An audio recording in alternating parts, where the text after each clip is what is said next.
안녕하세요. 제 이름은 크리스티입니다. Hey guys, it's Christy. I'm really sorry that this video is really late, but my computer's kind of out of commission. I don't know what the heck is wrong with it. I think the processing unit just kind of died on it, and so we have to send it to go get fixed. There was really no point in me filming if I wasn't going to be able to edit it, so I kind of convinced my mom that if I could borrow her computer, and she's like, yes. So today I'm going to be doing a review on Bride of the Century. The drama itself, the story focuses on the Choi family. It is Kangju, Kang-in,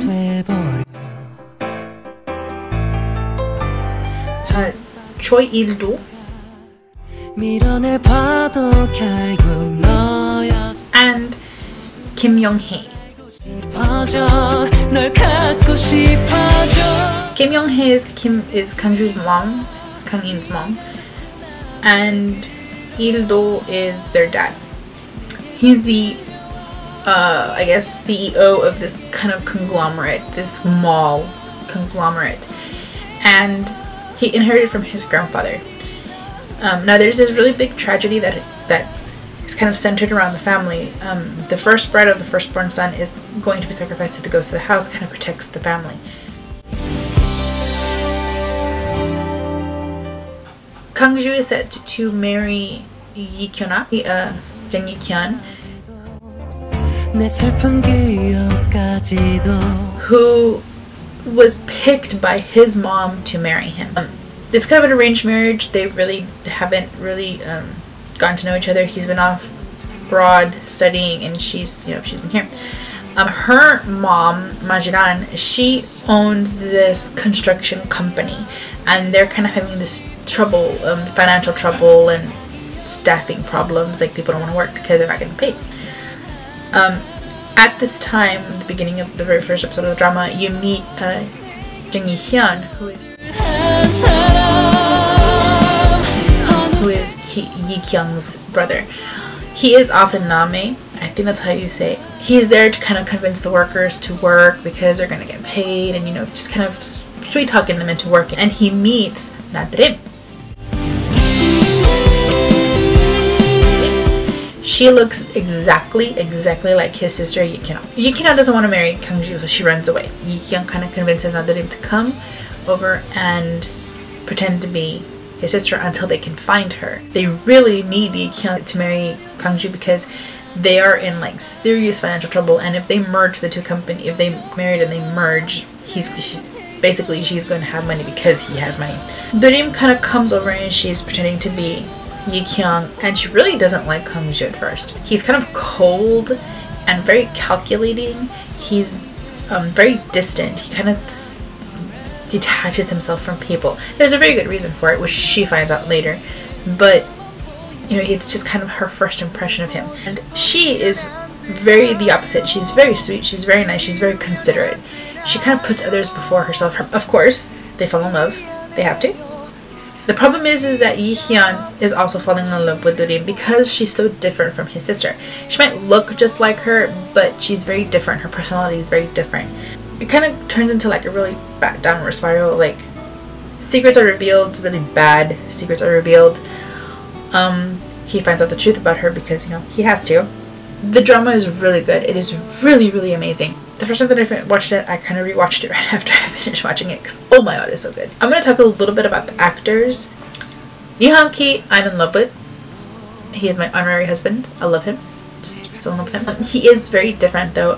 If you're kind of used to seeing him as a member of FT Island or in Modern Farmer, which is airing right now, or again You Are Beautiful, he's very different. He looks very, very different. Nothing like himself at all. I kind of prefer him the rocker way than the conglomerate executive kind of way. He's really hot, don't get me wrong. Oh my god, that man rocks a suit. But of course he has to have his studded shoes because he's Lee Han-ki. He plays that role very, very well. The role really did suit him a lot. I loved it. Now the girl, Yang Yi-sung. Yang Yi-sung is the girl who plays Nadrim and Yi-kyun. She plays two other characters in the show, but they're kind of not really, they're significant, but they're not really like a big part of the drama. The two big parts are Yi-kyun and Dorim. Dorim, I've already talked about. She's very sweet, she's very outgoing, she's very fun, she's very sweet. Yi-kyun she kind of doesn't have her own mindset. She's very influenced by the people around her, and at the moment the people around her are her mother.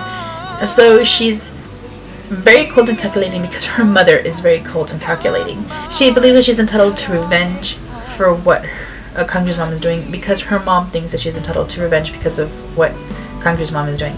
However, it's ironic, at least to me it was ironic, that Majirang is doing the same thing to Durim that Kangju's mom is doing to Yikian, kind of just offering her up as a sacrifice. Kangju has this friend, best friend, they've known each other for years, Irumi.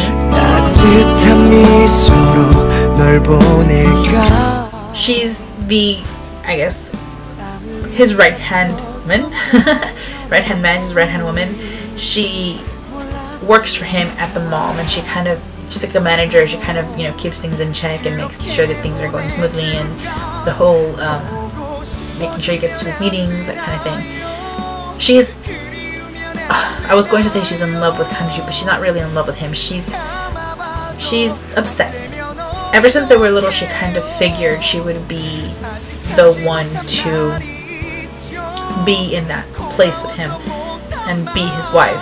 The only other character that I would like to mention is Jinju.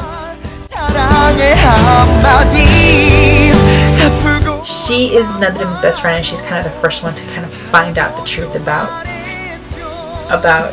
her being pretending to be Kyung. She's so hilarious. She's so adorable. I love her character. There's kind of a spot in the middle where I'm like, oh, but I really like her character. So that's it for today, guys. I'm going to be doing, the next review I'm going to be doing is To Passionate Goodbye, also known as Rocking on Heaven's Door. That is a movie. Lee Hung-hee did a movie. After that, I'm going to be reviewing Heartstrings. I very recently watched Heartstrings. Let me know in the comments down below how, if you agree with me, disagree with me, if you have a difference of opinion, if you don't have a difference of opinion, let me know in the comments below. If you have any suggestions that you think I would like, or that you want me to watch and then review, go ahead and leave me comments down below. I will watch anything, any kind of like Asian drama. I've watched Japanese dramas and Korean dramas. I'm so in love with Korean dramas right now. I've watched one Taiwanese drama that I wasn't really a fan of. I really didn't like it, so I'm kind of skewed in my opinion of Taiwanese dramas, but you never know. Maybe I'll find one that, maybe you'll suggest one that will change my mind. I've never seen a Chinese drama before. I will see you guys hopefully on Monday. I'm not sure if I will be able to get a video out on Monday just because my computer's out of commission and I kind of have to bug my mom to borrow hers, and I don't even know how to use her movie editor, so I'm not even sure how this is going to turn out, but hopefully, fingers crossed, it'll turn out good, and hopefully I'll have a review for you guys next Monday, if not sometime in the middle of the week. We're kind of also getting into finals, well, reviews for our finals in a couple of weeks. So yeah, guys, I will see you guys later, and have a safe one. Bye now.